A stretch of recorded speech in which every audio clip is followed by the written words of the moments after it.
Have you ever wondered why the Italian words espresso and cappuccino got so popular in India? To me, that's a great marketing strategy. The funny thing is, this marketing was not even done by Italy, it was done by America. What we do have in common with Italy is that India is the biggest supplier of Robusta coffee to Italy.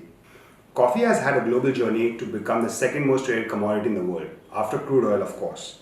My short talk is an attempt to lay out the facts to give you a sense of where we are headed in the millennial generation.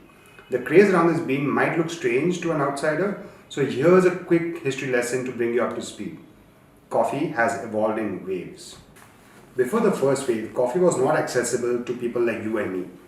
This was a time where people had beer for breakfast, because beer was guaranteed to be filtered, unlike drinking water.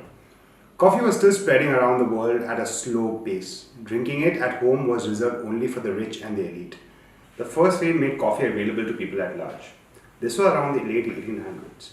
Here, major companies like Maxwell House and Folgers made coffee accessible by selling it in tins and later on in instant form. The craze was massive. Imagine if something as exclusive as caviar suddenly became affordable to people. People were drawn to it immensely.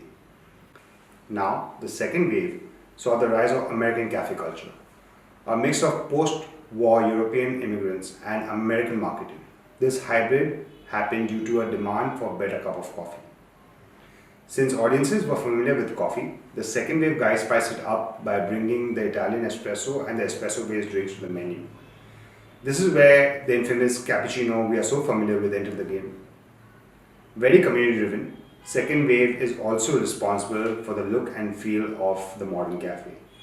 Through strategic marketing, they made going out for a coffee the idea of a perfect date.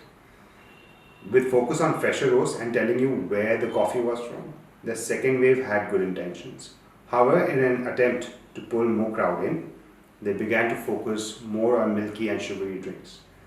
Somewhere along the way, coffee just became incidental to the cafe experience. The third wave guys stepped in to change that in the 1970s. They wanted to bring what the second wave started to its logical conclusion.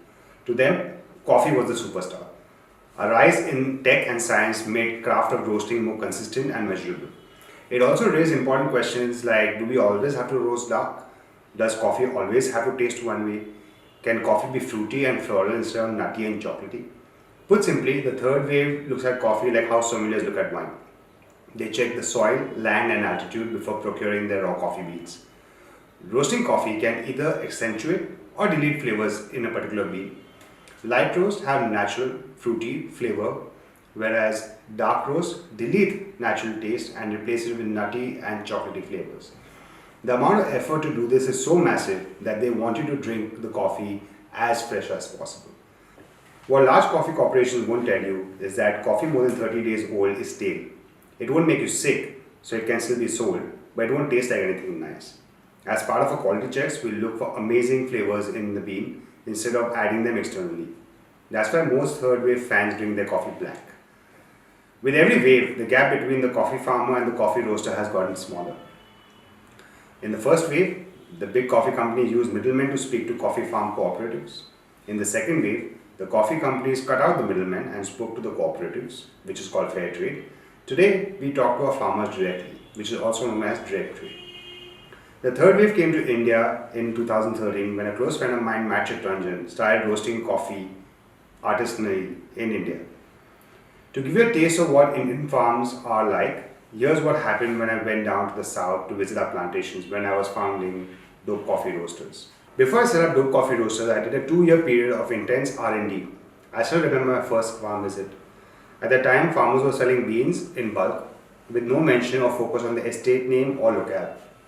You see, coffee only got privatized in the 80s in India after a landmark case, so that farms were still exploring and discovering their identities. The world's major coffee companies all have big offices in south of India. This makes sure that the beans that they want are bought and exported immediately. My job was to convince the farmers who made India's best beans to sell high quality produce to me.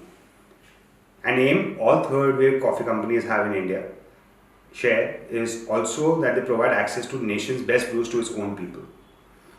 Another hurdle to this was that third wave follows a global standard set by Specialty Coffee Association. In this, coffee is given a score of out of 100 by professional tasters called Q graders. Only coffees that score above 80 count as specialty.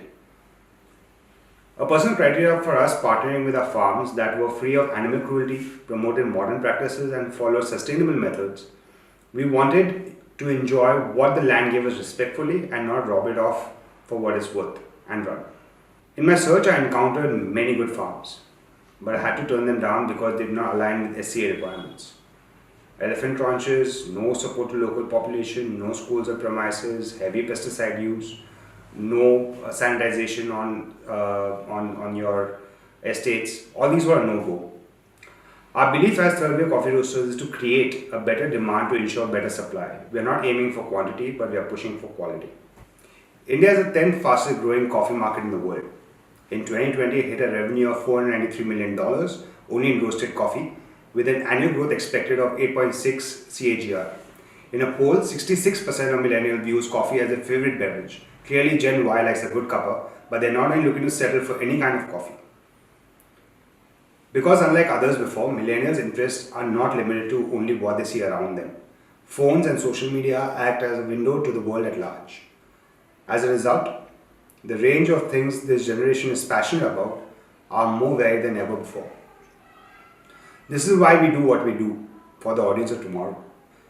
Since millennials are paying top dollar, they also want brands to align with their sensibilities.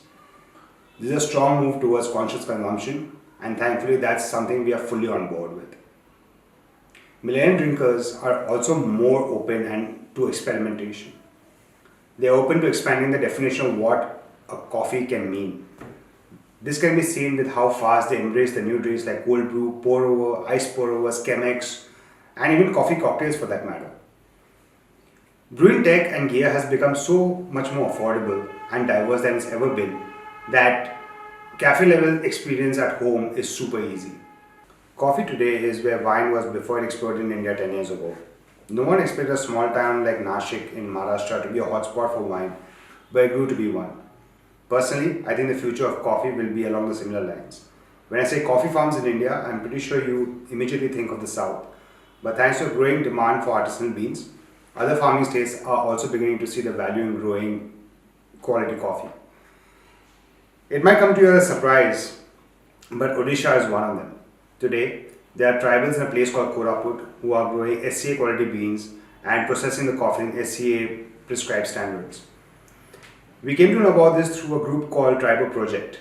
These guys have done great work to bring tribal farming awareness to the nation. From what I can tell, tribal farmers at Koraput are just one of many new developments in India that is going to witness the upcoming coffee revolution. I'm hoping what I said inspires you to go check out your local coffee shop and support your local coffee roaster. Since inception, the coffee scene has always been a community endeavor. To help that community grow, DOPE works towards building more entry points for those who are interested to join.